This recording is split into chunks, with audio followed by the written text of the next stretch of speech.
Hello everyone, कैसे हैं आप लोग बेटा। तो कंट्रोल और कोऑर्डिनेशन में आज हम बात कर रहे हैं प्लांट किस तरह से मूवमेंट करते हैं। देखो बेटा, एक बात तो आपको अच्छे से पता है कि प्लांट का ऑर्गेनाइजेशन एनिमल के कंपैरिजन में सिंपल होता है। तो वहां पे जो मूवमेंट है वो भी अलग टाइप के होते हैं।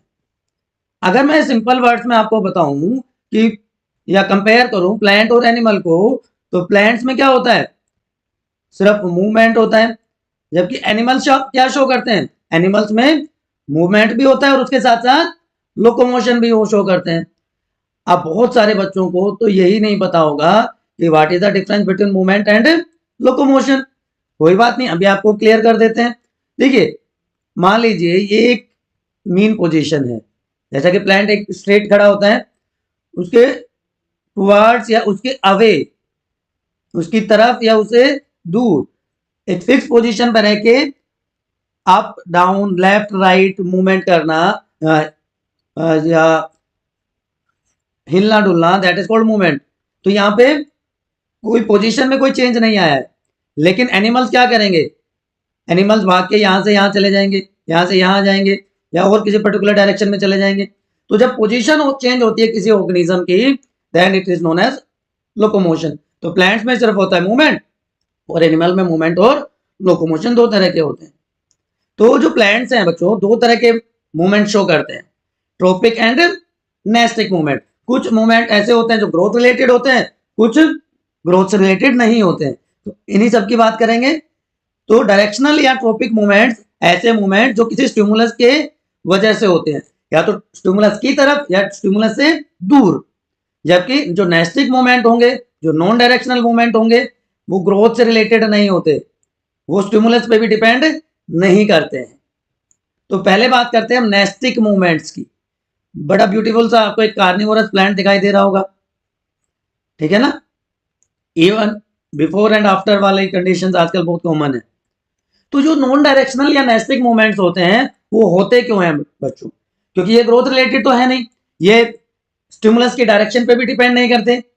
आपने देखा होगा मिमोसा पुटिका, जिसको हम छुई मुई प्लांट पे कहते हैं, टच मी नॉट प्लांट, उसकी लीव्स जैसे ही हम टच करते हैं तो उसकी लीव्स फोल्ड हो जाती हैं और मुरझा सी जाती है, ड्रूप डाउन हो जाती है, क्योंकि ये मूवमेंट डायरेक्शन पे डिपेंड नहीं करते कि कहां से स्टिमुलस आ रहा है, राइट। तो क्या मैकेनिज्म होता है इनकी लीव की ड्रूपिंग का, ये due to their turgor pressure change, turgor pressure change की वजह से होता है, या सिंपल वर्ड में हम कह सकते हैं due to change in water balance of the cells. जब टच करते हैं प्लांट की लीफ को, तो सेल्स जो है वो वाटर को लूज करती हैं और फ्लैसिड हो जाती हैं। प्लांट लूज का मतलब फ्लैसिड होना, and it causes drooping of the leaf. There are different type of nastic movements, but major type की हम बात करेंगे photo, nycti, thigmo, thermo and complex. आपको वर्ड से समझ में आ रहा होगा किस टाइप का ये मूवमेंट होगा। फोटो का मतलब लाइट, राइट। तो इस तरह के नेस्टिक मूवमेंट जो लाइट स्टिमुलस की वजह से कॉज होते हैं, बट डिपेंड नहीं करते किस डायरेक्शन से लाइट आ रही है, ठीक है ना। It depend upon the light stimulus. तो मिराबिलिस जल्पा फ्लावर एक सर्टेन टाइम पे ही ओपन होता है, एक सर्टेन टाइम पे क्लोज हो जाता है, मतलब लाइट स्टिमुलस उसके केस में इंपॉर्टेंट रोल प्ले करता है। इसी तरह बच्चों, अगर हम निक्टी नेस्टिक की बात करें तो स्लीपिंग मूवमेंट पे जो डिपेंड करेगा, दैट इज कॉल्ड निक्टी नेस्टी। जो बटरफ्लाई फ्लावर है उसकी लीव्स क्लोज हो जाती है नाइट पे, इसी तरह जो लीव्स हैं ल्यूकेनिया की वो क्लोज हो जाती हैं नाइट में, तो ये निक्टी नेस्टिक हो गया। थर्मो टेम्परेचर, सॉरी थिग्मो है अभी पहले, थिग्मो नेस्टी रेस्पॉन्स टू टच स्टिमुलस। ये अभी हमने बात करी थी मिमोसा पुडिका की, टच मी नॉट प्लांट की drooping of leaves. थर्मोनेस्टी temperature stimulus जब इंपॉर्टेंट रोल प्ले करे, ऐसा मूवमेंट प्लांट का जो टेम्परेचर की वजह से होता है, टेम्परेचर स्टिमुलस की वजह से कॉज किया जाए। ट्यूलिप के फ्लावर्स बहुत ब्यूटीफुल होते हैं बच्चों। तो ट्यूलिप फ्लावर जो है वो एकदम से डेवलप होना शुरू हो जाते हैं जब टेम्परेचर इंक्रीज होता है। यहाँ पे आप देख पा रहे होंगे ट्यूलिप फ्लावर्स, बहुत सुंदर से फ्लावर्स होते हैं, राइट। और जब कई सारे स्टिमुलस एक साथ काम करें, प्लांट पे नॉन डायरेक्शनल ग्रोथ में, नॉन डायरेक्शनल मूवमेंट में, तो वो क्या कहलाता है? Complex nasty. Several factors act together. तो opening and closing of stomata हमने लाइफ प्रोसेस में पढ़ा है, तो लाइट पे भी डिपेंड करता है, वाटर पे भी डिपेंड करता है, केमिकल सब्सटेंसेस पे भी डिपेंड करता है। तो ऐसा नेस्टिक मूवमेंट क्या हो जाएगा? Complex nastic. तो बेटा ये तो हो गए नॉन डायरेक्शनल, जो स्टिमुलस की डायरेक्शन पे डिपेंड नहीं करते, प्लांट के ग्रोथ से रिलेटेड नहीं होते, बट बहुत सारे मूवमेंट प्लांट्स में ऐसे हैं जो उनकी ग्रोथ पे डिपेंड करते हैं। तो ऐसे मूवमेंट्स को कहते हैं ट्रोपिक मूवमेंट्स या डायरेक्शनल मूवमेंट्स। तो the movements which respond to stimulus by growing in a particular direction, pumpkin, cucumber, है ना, ये इस तरह के टेंडल की हेल्प से ऊपर की तरफ चढ़ जाते हैं सपोर्ट लेके।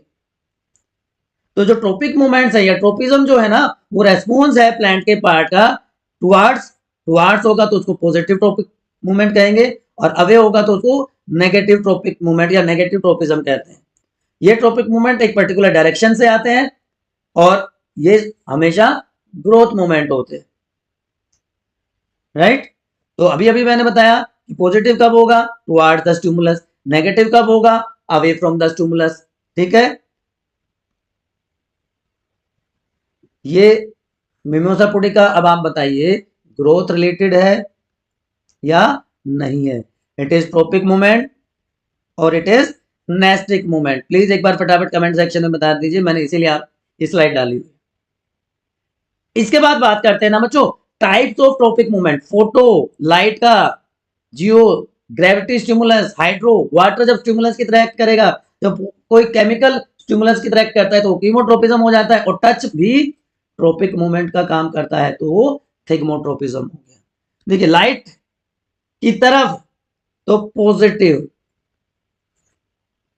ग्रेविटी की तरफ तो पॉजिटिव जियोट्रोपिज्म। तो फोटोट्रोपिज्म क्या हो जाएगा? Growth of plant in response to light. अब जो स्टेम है वो उसकी बेंडिंग होती है टुवर्ड्स लाइट, तो stem is positively phototropic, but roots move away from the light, roots are negatively phototropic, right. तो पॉजिटिव एंड नेगेटिव फोटोट्रोपिज्म। बच्चों बात समझ में आ गई कि bending of root away from the light negative phototropism, bending of stem shoot towards the light is positive phototropism. ठीक है, तो रूट नेगेटिवली, सॉरी ये जियोट्रोपिज्म की बात होगी। यहाँ पे जो स्टेम है वो पॉजिटिवली फोटोट्रोपिक है, लेकिन ग्रेविटी के केस में जो शूट होगा, जो स्टेम होगा, वो नेगेटिवली फोटोट्रोपिक होगा। इसी तरह जो रूट्स हैं लाइट के केस में नेगेटिवली फोटोट्रोपिक होंगी, लेकिन ग्रेविटी के केस में पॉजिटिवली जियोट्रोपिक होंगी, है ना। तो क्या फायदा होता है कि जो स्टेम अगर लाइट की तरफ ग्रो करता है तो उसको ज्यादा लाइट मिलेगी, ज्यादा फोटोसिंथेसिस होगी, ज्यादा फूड सिंथेसिस होगी। लेकिन ये ग्रेविटी से दूर की तरफ जाता है तो क्या होगा कि पोलिनेशन के चांसेस, सीड डिस्पर्सल के चांसेस बढ़ जाते हैं।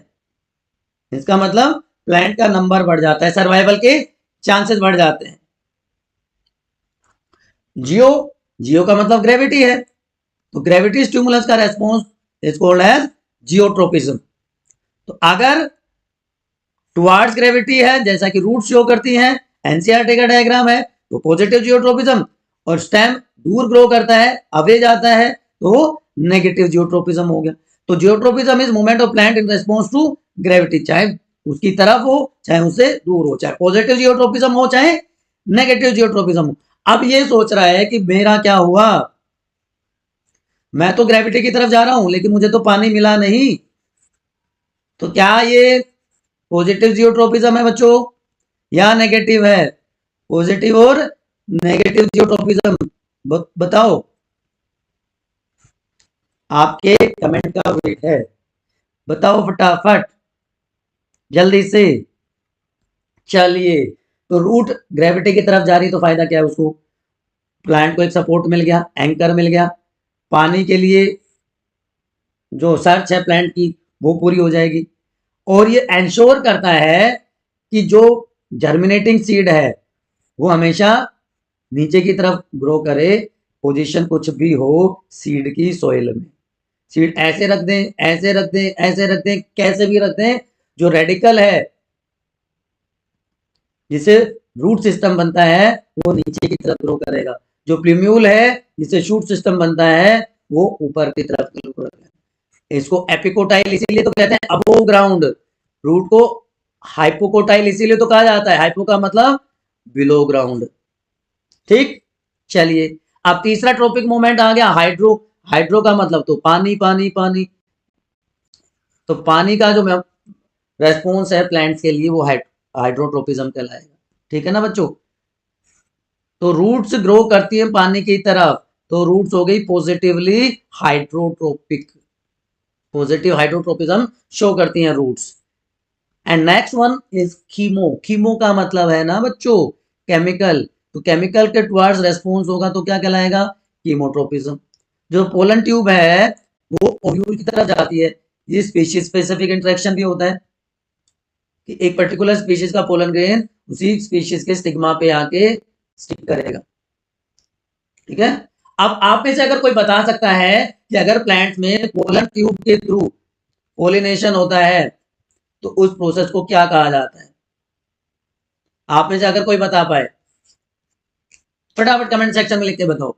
तो यहाँ पे पोलन ट्यूब की फॉर्मेशन होती है, ये मेल जो गैमेट्स हैं पोलन ग्रेन जो है वो स्टिग्मा पे स्टिक कर जाते हैं, पर्टिकुलर स्पीशीज के स्टिग्मा पे पोलन ट्यूब की फॉर्मेशन हो जाएगी और पोलन ट्यूब की हेल्प से ही वो जो मेल न्यूक्लियाई है it reaches into the embryo cell and fertilization occur, जहां पे male gamete male nuclei egg cell के साथ फ्यूज करके जाइगोट की फॉर्मेशन कर देगा। ठीक है ना बच्चों, और जो मैंने क्वेश्चन पूछा था उसको कहते हैं स्फिनोगैमी। जब पोलिनेशन होता है गायको पोलन ट्यूब फॉर्मेशन तो ये बन जाता है स्फिनोगैमी। फिर से एक क्वेश्चन है आपके लिए, फटाफट बताना है। ये फोटो आप देख रहे हो, एक तरफ लाइट सोर्स दिख रहा है, एक तरफ आपको सॉइल दिख रही है। ठीक है, आपको स्टिमुलस के हिसाब से रूट और स्टेम के लिए पॉजिटिव और नेगेटिव सिंबल दिखाना है। ठीक है, अगर पॉजिटिव है उसकी तरफ तो प्लस, आवे है उससे तो माइनस, तो लाइट के टुवर्ड्स स्टेम उसकी तरफ बेंड हो रहा है ना तो पॉजिटिव हो गया, लेकिन स्टेम ग्रेविटी से दूर जा रहा है तो नेगेटिव हो गया। इसी तरह यहाँ पे रूट ग्रेविटी की तरफ जा रही है तो ग्रेविटी के लिए प्लस हो गई, लेकिन लाइट से दूर जा रही है तो लाइट के लिए नेगेटिव हो गई। ठीक है ना बच्चों, तो इस तरह से आप क्विकली आप बता सकते हैं कि किस तरह का ट्रॉपिक मूवमेंट ये है। अब last but not the least thigmotropism touch. मैंने शुरू में ही आपको बताया था पंपकिन में क्या होते हैं, टेंड्रिल्स होते हैं। जब ऐसे प्लांट जिनका स्टेम वीक होता है उनको कहते हैं क्लाइंबर्स।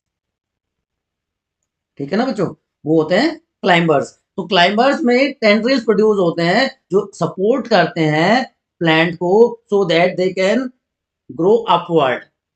तो थिग्मोट्रोपिज्म बच्चों डायरेक्शनल मूवमेंट है प्लांट पार्ट का in response to touch stimulus of an object. यहाँ पे जरूरी है कि लिविंग ऑब्जेक्ट की बात हो। तो क्लाइंबर जो है वो टेंड्रिल प्रोड्यूस करते हैं, वो मूव करते हैं सपोर्ट के लिए एक पर्टिकुलर डायरेक्शन में और उस सपोर्ट के चारों तरफ कोइल कर जाते हैं जिससे प्लांट इजिली क्लाइंब अप कर पाता है। तो टेंड्रिल इज पॉजिटिव थिग्मोट्रोपिज्म। ठीक है ना, तो अब आपको पता चल गया कि ट्रॉपिक मूवमेंट्स क्या होते हैं, नेस्टिक मूवमेंट्स क्या होते हैं, किस तरह से दोनों टाइप के मूवमेंट्स में डिफरेंस है। नेस्टिक मूवमेंट्स क्या क्या है, नॉन डायरेक्शनल है, नॉन ग्रोथ है, ग्रोथ डिपेंडेंट नहीं है, स्टिमुलस की डायरेक्शन पे डिपेंड नहीं करते। तो अगर हम एक कंपैरिजन करें ट्रॉपिक और नेस्टिक मूवमेंट्स का ना तो क्या क्या बताओगे आप, चलो आप भी लिखो एक बार फटाफट कमेंट सेक्शन में, मैं भी लिखता हूं। एक टेबल बना लेते हैं, एक तरफ आप लिख लीजिए ट्रॉपिक मूवमेंट, एक तरफ लिख लीजिए नेस्टिक मूवमेंट, देखते हैं हमें कितनी चीजें याद हुई अभी तक। चलिए, तो यूनिडायरेक्शनल स्टिमुलस की वजह से जो मूवमेंट होता है वो हो गया ट्रॉपिक मूवमेंट। स्लाइड थोड़ी सी क्लियर नहीं है इसलिए मैं हाईलाइट कर रहा हूं तो आपको वर्ड समझ में आ जाएगा। लेकिन डिफ्यूज स्टिमुलस कि किसी भी डायरेक्शन से स्टिमुलस आ जाए, डायरेक्शन का कोई रोल नेस्टिक मूवमेंट के केस में नहीं होता है। जो स्टिमुलस है ट्रॉपिक मूवमेंट में प्रोटोप्लाज्म पे एक डायरेक्शन से एक्ट करता है, जबकि यहाँ पे सारे के सारे डायरेक्शन में, इसलिए तो डिफ्यूज हो गया। अब जो ट्रोपिक मूवमेंट का जो रेस्पॉन्स है डायरेक्टली रिलेटेड करेगा डायरेक्शन ऑफ स्टिमुलस पे, जबकि इस केस में कोई रिलेशन नहीं होता डायरेक्शन ऑफ स्टिमुलस। ठीक, ये यूनिलैटरल ग्रोथ शो करेंगे, ये तो ग्रोथ रिलेटेड है ही नहीं, तो ये रिवर्सिबल टर्गर चेंजेस की वजह से होते हैं, तो कर्वेचर इसमें चेंज हो जाता है। अलग अलग टाइप है, फोटो, जियो, हाइड्रो, थिग्मो, कीमो एटसेट्रा, यहाँ पे भी अलग अलग टाइप है। कुछ और ऐड करना चाहते हो तो आप ऐड कर सकते हो कि ये डायरेक्शनल के साथ साथ ये ग्रोथ रिलेटेड है, जबकि nastic movement non growth related है, अभी मैंने बताया था। तो अब आप कंपेयर कर लीजिए, आपने कितने लिखे थे, मैंने कितने लिखे हैं, आपको एक आइडिया आ जाएगा दोनों का। अब ये ओवरऑल देखिए सारे के सारे ट्रॉपिक मूवमेंट्स, लाइट का, वाटर का, टच का, ग्रेविटी का, केमिकल्स का, और ये नेस्टिक मूवमेंट थिग्मोनेस्टिक। समझ में आ गया बच्चों? कोई कंफ्यूजन है तो प्लीज एक बार फटाफट पूछ लीजिए, फटाफट पूछ लीजिए, क्योंकि इसके बाद हम स्टार्ट करने वाले हैं, इसके बाद हम स्टार्ट करने वाले हैं प्लांट हार्मोन, जिनको फाइटो हार्मोन्स भी कहते हैं, या जिनको plant growth regulators, plant growth regulators या पीजीआर भी कहते हैं। आप देख पा रहे होंगे 5 हार्मोन्स के नाम आपको यहाँ पे दिखाई दे रहे हैं, auxin, cytokinin, gibberellin, abscisic acid and ethylene. तो बच्चों एक चीज आपको मैं बहुत क्लियरली बता दूं कि जो प्लांट में है कोऑर्डिनेशन होता है हार्मोन से, जिनको हम फाइटो हार्मोन कहते हैं। प्लांट में हार्मोन्स को प्लांट ग्रोथ रेगुलेटर्स पीजीआर भी कहा जाता है। तो फाइटो हार्मोन क्या हो गया बच्चों? फाइटो हार्मोन एक ऐसा केमिकल सब्सटेंस है जो प्लांट में नेचुरली प्रोड्यूस होता है, और वो ट्रांसलोकेशन और रेगुलेशन के लिए रेस्पॉन्सिबल होता है, अलग अलग फिजियोलॉजिकल प्रोसेसेस के लिए, राइट। तो अगर मैं बात करूं तो मेन जो प्लांट हार्मोन्स हैं, तो 5 आपको यहाँ पे दिखाई दे रहे हैं, मेन 5 प्लांट हार्मोन्स आते हैं, लेकिन इनको 2 ग्रुप्स में क्लासिफाई किया जाता है, 2 ग्रुप्स में इनको स्टडी किया जाता है। एक होते हैं बेटा प्लांट ग्रोथ प्रोमोटर्स, जैसा कि नाम से आपको समझ में आ गया, ग्रोथ को प्रमोट करने वाला, और एक होते हैं प्लांट ग्रोथ इनहिबिटर्स, कि ग्रोथ को स्लो डाउन करेगा, ग्रोथ को इनहिबिट करेगा। तो ऑक्सिन, साइटोकाइनिन और गिबरलिन ये ग्रोथ को प्रमोट करने वाले हैं, जबकि एब्सिसिक एसिड और इथाइलिन ये 2 हार्मोन ऐसे हैं जो ग्रोथ को इनहिबिट करते हैं। लेकिन ऐसा नहीं है कि inhibitors are harmful for the plants, उनकी भी अपनी इंपॉर्टेंस है। कैसे? एक एक करके बात करते हैं। सबसे पहले बात करते हैं बच्चों ऑक्सिन हार्मोन की। ये एक ऐसा हार्मोन है जो कि ह्यूमन यूरिन से आइसोलेट किया गया था, ठीक है ना। चार्ल्स रॉबर्ट डार्विन, डार्विन का नाम आपने सुना होगा, उन्होंने सबसे पहले ऑक्सिन को डिस्कवर किया था कैनरी ग्रास में, राइट। लेकिन एफ वेंट ने एक टेस्ट करके, जिसको एविना कर्वेचर टेस्ट कहते हैं, ओट के सीड्स में आइसोलेट किया। तो आइसोलेशन सबसे पहले किसने किया? वेंट ने। डिस्कवरी किसने की? डार्विन ने। Clear to everyone? तो फर्स्ट प्लांट हार्मोन जो डिस्कवर किया गया था वेंट के द्वारा, दैट वाज ऑक्सिन। क्लियर है बच्चों? ठीक है। अब ये जो ऑक्सिन हार्मोन है बच्चों, ये नेचुरल भी हो सकता है, या नेचुरल भी होता है और सिंथेटिक भी होता है, दोनों तरह के ऑक्सिन नेचर में मिलते हैं। तो first phyto hormone, first plant hormone जो कि बहुत इंपॉर्टेंट था, 2 टाइप का हो गया, नेचुरल जिसमें IAA का मतलब है बच्चों indole acetic acid, indole acetic acid, और IBA का मतलब है इंडोल ब्यूटायरिक एसिड। क्लियर? तो indole acetic acid and indole butyric acid. उसके अलावा मैंने अभी आपको बताया कि सिंथेटिक भी हो सकते हैं, NAA, 2,4-D, 2,4,5-T। So there are 2 categories. बहुत सारे फिजियोलॉजिकल इफेक्ट्स होते हैं प्लांट्स में। तो सबसे पहला जो और सबसे इंपॉर्टेंट होता है दैट इज रूट और शूट टिप में प्रेजेंट होता है ये, तो फ्लावरिंग को प्रमोट करता है प्लांट्स में। एपिकल डोमिनेंस, एपिकल डोमिनेंस का मतलब होता है बच्चों कि जब तक टिप पे ऑक्सिन प्रेजेंट है, जो साइड वाली ब्रांचेज हैं जिनको लेटरल ब्रांचेज कहते हैं, उनकी ग्रोथ नहीं होगी। अगर हम टिप को कट करते तो ऑक्सिन जो है वो लेटरल ब्रांचेज की ग्रोथ को प्रमोट करता है, इसको कहते हैं एपिकल डोमिनेंस। पार्थिनोकार्पी को इंड्यूस करता है, पार्थिनोकार्पी को बढ़ावा देता है। The process through which seedless fruits are produced, उसको पार्थिनोकार्पी कहते हैं। एनिमल्स में प्रोसेस को पार्थिनोजेनेसिस कहते हैं, डेवलपमेंट विदाउट फर्टिलाइजेशन। ठीक है। डिफरेंशिएशन करता है जाइलम का और सेल की एनलार्जमेंट के लिए रेस्पॉन्सिबल होता है। और जो सिंथेटिक ऑक्सीजन है जैसे 2,4-D, ये हर्बिसाइड की तरह यूज किया जाता है, वीडिसाइड की तरह इसको यूज करते हैं तो वीड्स के रिमूवल के लिए, ठीक है। और प्लांट टिश्यू कल्चर्स में रूट की ग्रोथ को हेल्प करता है। तो ये सारे फंक्शंस हो गए, फिजियोलॉजिकल इफेक्ट्स हो गए ऑक्सीजन के। सेकेंड हार्मोन आ जाता है बच्चों गिबरलिन। गिबरलिन हार्मोन की 100 से ज्यादा वैरायटी मिलती है, तो नाम के आगे 1 2 3 100 तक लगा देते हैं, तो इसका मतलब गिबरलिन ए बी सी ऐसे भी आप कह सकते हैं, ठीक है। तो गिबरलिन हार्मोन जो है वो सीनेसेंस को डिले करता है। सीनेसेंस का मतलब होता है जब मेटाबॉलिक एक्टिविटी स्लो डाउन हो जाए, वो प्रोसेस क्या कहलाती है? सीनेसेंस। प्लांट की मेटाबॉलिक एक्टिविटी स्लो डाउन हो जाए वो प्रोसेस क्या कहलाती है? Senescence. And senescence leads to ageing and death. तो इसके लिए रेस्पॉन्सिबल है बोल्टिंग प्रोसेस। बोल्टिंग प्रोसेस क्या होती है? आपने अगर प्लांट को देखा होगा तो कई बार कुछ प्लांट्स में इस तरह से बंच बन जाता है, प्लांट की हाइट ज्यादा नहीं बढ़ती बट नीचे से उसकी ग्रोथ बहुत ज्यादा हो जाती है, फ्लावर लाइक पैटर्न बन जाता है, क्योंकि जो उसकी इंटरनोड्स हैं उसकी ग्रोथ बहुत ज्यादा हो जाती है। कैबेज इसका बेस्ट एग्जांपल है, ठीक है ना। इसी तरह गिबरलिन को जो शुगर केन प्लांट्स होते हैं उनके ऊपर स्प्रे किया जाता है जिससे उनकी स्टेम की लेंथ बढ़ जाए। फ्रूट्स के इलोंगेशन के लिए हेल्पफुल होते हैं। ये जो मैं बोल्टिंग बता रहा था, ये देखिए फ्लावर लाइक अपीयरेंस आ गई ना, ये पूरा एक फ्लावर लाइक स्ट्रक्चर बन गया। ये केमिकल स्ट्रक्चर है गिबरलिक एसिड की। और जो इंटरनोडल या स्टेम की लेंथ के बढ़ाने की बात थी शुगर केन में, वो आप यहां पे देख पा रहे हैं, ठीक है। Clear to everyone? तो गिबरलिन और ऑक्सीजन की हमने बात कर ली। उसके बाद क्या आता है अगला? प्लांट प्रोमोटर्स में साइटोकाइनिन। साइटोकाइनिन, देखो साइटो है, साइटो का मतलब ये होता है सेल, राइट। तो सेल का डिवीजन प्रमोट करता है। तो ऐसा हार्मोन जो माइटोसिस को प्रमोट करता है, सेल में डिवीजन को प्रमोट करता है, ठीक है।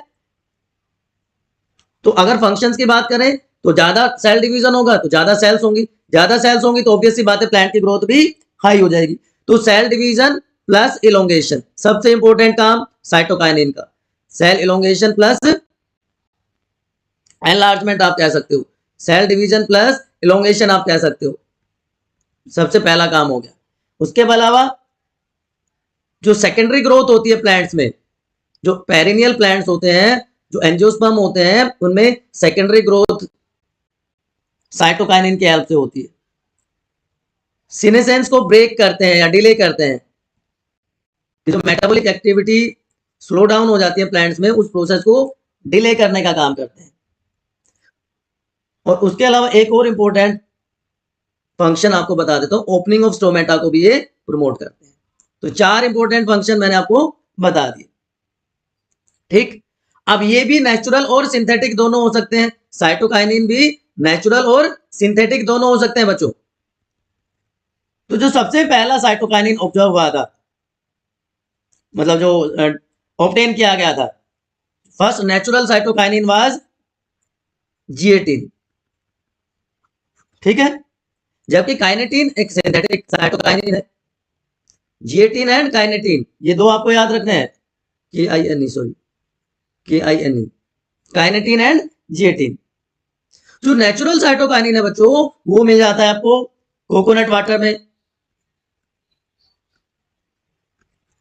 और इसके अलावा जो एप्पल फ्रूट है उसके एक्सट्रैक्ट में।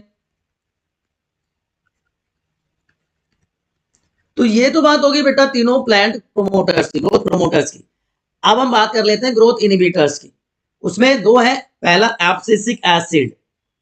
एब्सिसिक एसिड को बच्चों कहते हैं स्ट्रेस हार्मोन, स्ट्रेस देने वाला, ठीक। एब्सिसिक एसिड को क्या बोल दिया हमने? स्ट्रेस हार्मोन, ठीक है।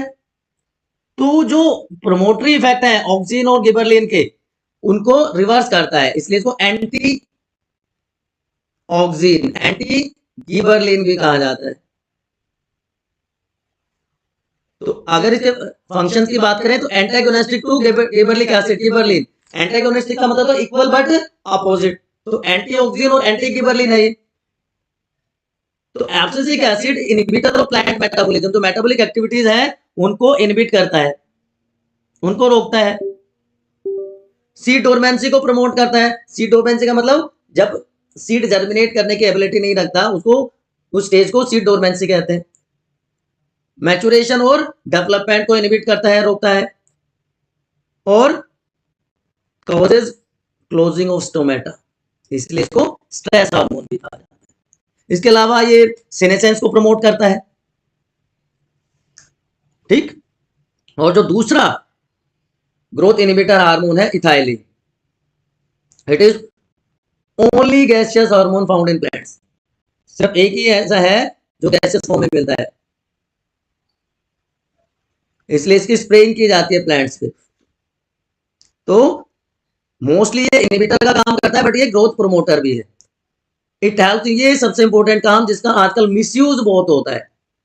It help in ripening of fruit, और क्योंकि गैसेस फॉर्म में मिलता है तो उसको स्प्रे कर दिया जाता है। देखिए चिलिंग करके फ्रूट्स को रख दिया जाता है और उस पर अगर इथाइलिन का स्प्रे कर दें तो वो मैच्योर हो जाते हैं। टोमेटोज आपको दिखाई दे रहे होंगे, ग्रीन से एकदम से रेड हो जाते हैं, ठीक है ना।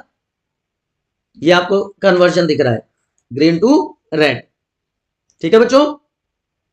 ये देखिए और एग्जांपल्स आप बनाना देख सकते हैं, नेचुरली राइपेंड बनाना और केमिकली राइपेंड। आजकल ये बहुत देखने को मिलते हैं। आपने देखा होगा आजकल हर सीजन में हर फ्रूट्स अवेलेबल होते हैं, उसका रीजन यही है कि केमिकली उनको पका लिया जाता है with the help of ethylene hormone, ठीक है।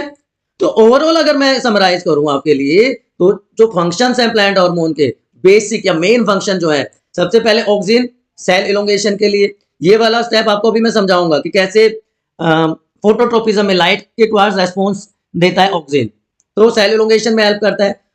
गिबरलिन सेल की ग्रोथ के लिए रेस्पॉन्सिबल होता है। साइटोकाइनिन सेल डिवीजन को प्रमोट करता है, सेल इलोंगेशन को प्रमोट करता है। एब्सिसिक एसिड सेनेसेंस को, येलोइंग ऑफ लीव्स को प्रमोट करता है, ठीक है। और लास्ट में क्या बच गया हमारा, ethylene, it helps in ripening of fruit.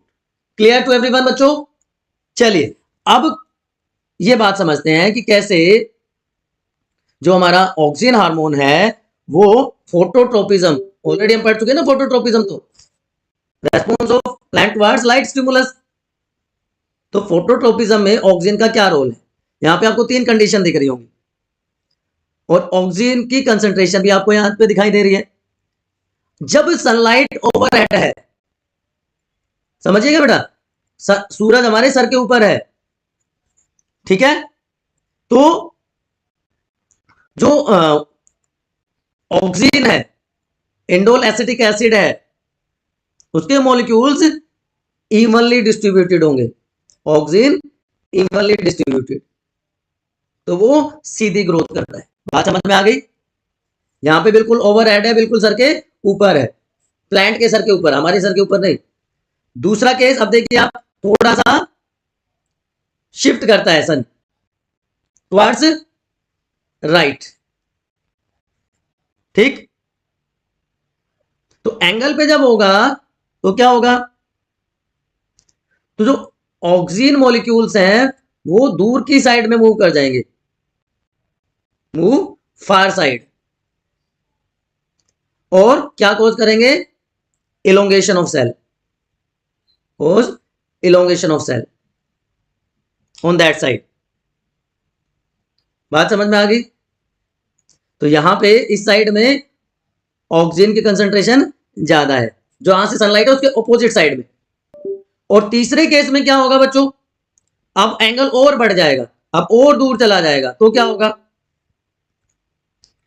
Angle और बढ़ गया, देखो, तो इससे क्या होगा, बेंडिंग ऑफ एंगल मोर। तो कंसंट्रेशन जो है ऑक्सीजन की opposite side of sunlight high हो जाएगी, अपोजिट ऑफ सन इंक्रीज हो जाएगी, and causes bending of plant, plant part की बेंडिंग हो जाएगी। बात समझ में आ गई। तो ये 3 कंडीशन, और इसीलिए अब आपको पता चल गया होगा कि प्लांट बेंड क्यों करते हैं। जहां पे ऑक्सीजन की कंसंट्रेशन ज्यादा होगी उसकी अपोजिट साइड बेंड कर जाएगी, ठीक है ना बच्चों। तो ये सारे के सारे प्लांट हार्मोन थे। एक बार आपके लिए फिर से समराइज कर देता हूं। देखिए, हमने प्लांट ग्रोथ प्रोमोटर से शुरू किया। ये तीनों प्रोमोटर्स हैं। गिबरलिन जर्मिनेशन के लिए, ग्रोथ और मैचुरेशन के लिए, फ्लावरिंग के लिए, फ्रूट डेवलपमेंट के लिए हेल्पफुल होता है, लेकिन एब्सेशन और सीड डोरमेंसी के को प्रमोट नहीं करता। इनफैक्ट जो हमारे ग्रोथ प्रमोटर्स हैं वो सीड डोरमेंसी को प्रमोट नहीं करेंगे। और इसलिए आप यहाँ पर देख पा रहे हो इथाइलिन, इथाइलिन प्रमोटर की तरह भी एक्ट करता है और इनहिबिटर की तरह एक्ट करता है, तो ये भी सीड डोरमेंसी को प्रमोट नहीं करता। तो जर्मिनेशन के लिए सिर्फ गिबरलिन याद रखने में आसान रहेगा आपको। उसके अलावा सारे फंक्शन एब्सेशन और सीड डोरमेंसी सिर्फ एब्सेसिक एसिड, ठीक, एब्सेशन और सीड एब्सेशन सिर्फ इथाइलिन और एब्सेसिक एसिड। तो ये ग्रोथ इनहिबिटर जो है वो फ्रूट डेवलपमेंट तो काज करेंगे, क्योंकि इथाइलिन राइपनिंग को फ्रूट करेगा, उसके बाद एब्सेशन हो जाएगा, लेकिन सीड डोरमेंसी को प्रमोट नहीं करेगा। तो विद दिस हमारा जो चैप्टर है कंट्रोल और कोऑर्डिनेशन, हम एक एक टॉपिक एनसीईआरटी का डिस्कस किया है बच्चों। अगर अभी भी आपको कोई डाउट है तो आप क्या कर सकते हैं, एज यूजुअल आपका जो डाउट है यहाँ पे कमेंट सेक्शन में पूछ लीजिए, ठीक है ना। यहाँ मैंने सारे के सारे फंक्शन आपके लिए समराइज कर दिए, तो आप एज इट इज इसका प्रिंट आउट ले सकते हैं, आप इसके नोट्स बना सकते हैं, जैसे भी आपको सुटेबल लगे